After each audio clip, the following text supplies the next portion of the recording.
Kitados didelėje pilyje gyveno princesė.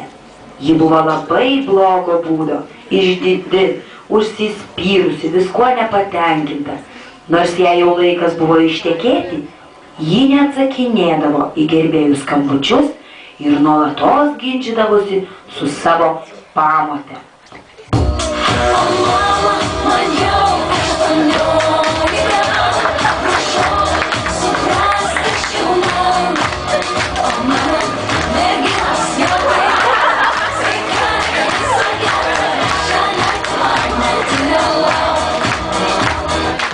Palaukite, čia ne ta pasaka. Tos pasakos, jos visos prasideda vienodai. Taigi, kitados didelėje pilyje laimingai gyveno princesė. Ji buvo daili, didelės mėlynos akys, ilgi plaukai, tik veidelis toks baltas, kad žmonės iš jos šaipydavosi ir vadindavo Snieguolę.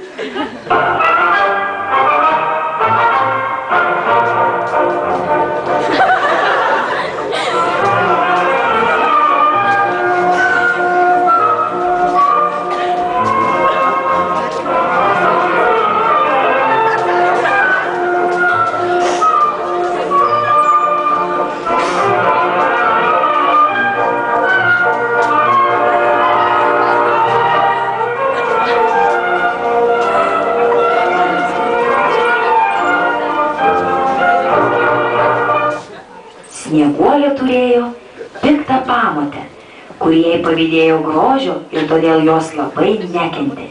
Piktoji pamotė turėjo stebuklingą veidrodį, kuris paklaustas, kas gražiausias šioj šaly, visada jai atsakydavo: tu, mano karalienė. Ar akį rėžia suknelė, ar tau klausyt nepabodo dainų vienodų, ar dailūs mano bateliai, ar akį rėžia suknelė, ar tau klausyt nepabodo dainų vienodų. Tačiau vieną dieną Snieguolei nusišypsojo laimė. Grožio fabrikas pakvietė ją į savo laidą, po kurios ji tapo tikra gražuolė, pati gražiausia visoje šalyje. O nelaimė ta, kad apie tai sužinojo pamotė. Vieną dieną ji išgirdo tokius veidrodžio žodžius, kad šioj šaly gražiausia yra Snieguolė. Pamotė baisiai supyko ir netverdama iš pavydo išvijo Snieguolę iš namų.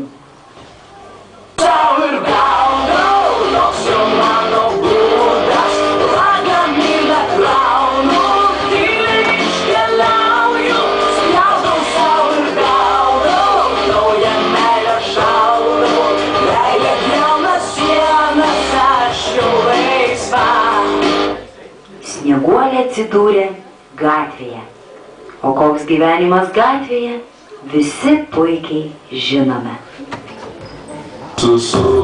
Kas seka, nesvarbu, vis tik vienodai veža galvoje, burbuliukai širdyje, į gerą placą su greičiu dar vieną, nes jau pirmom mažą susiu.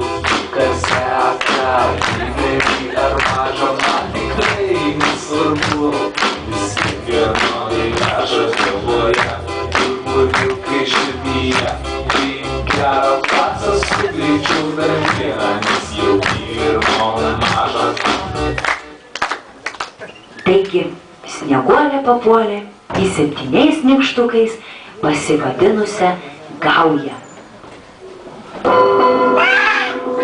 Pabūk mano varpeliu, šala, šala, prašau pabūk mano varpeliu, šala, šala, pabūk mano varpeliu, šala, šala, pabūk mano varpeliu, din, din, din, rodyk, ką moki, šala, šala, daug parodyk, ką moki, šala, šala, rodyk, ką moki, šala, šala, pabūk mano didelę dulį.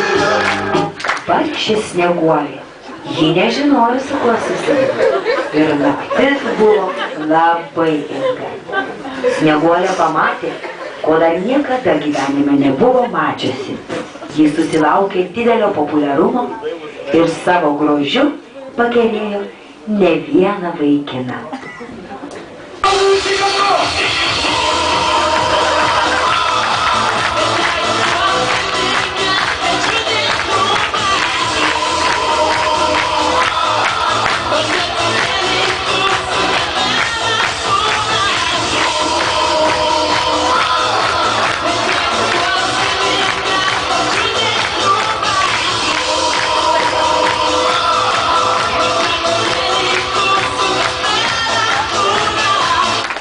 Pamotė, sužinojusi, kad Snieguolei puikiai sekasi, kad ji visus žavi savo grožiu ir turi daug gerbėjų, siaubingai įsiuto.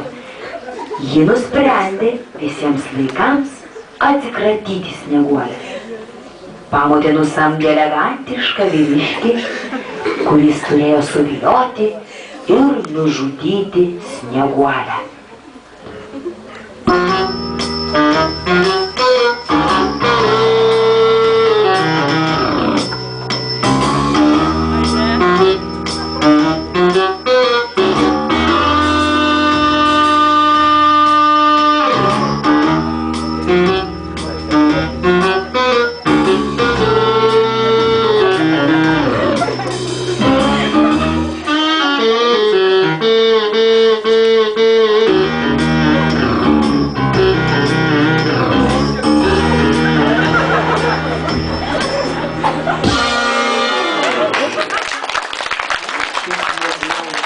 Kokia ji naivi, gi negalima pasitikėti nepažįstamais. Bet tai nebūtų pasaka, jeigu ji baigtųsi blogai. Todėl pro šalį ėjo toks jaunas, gražus bernelis, kuris pamatęs, kad kažkas negražiai elgiasi su nepakartojama grožio mergina, puolė jai padėti.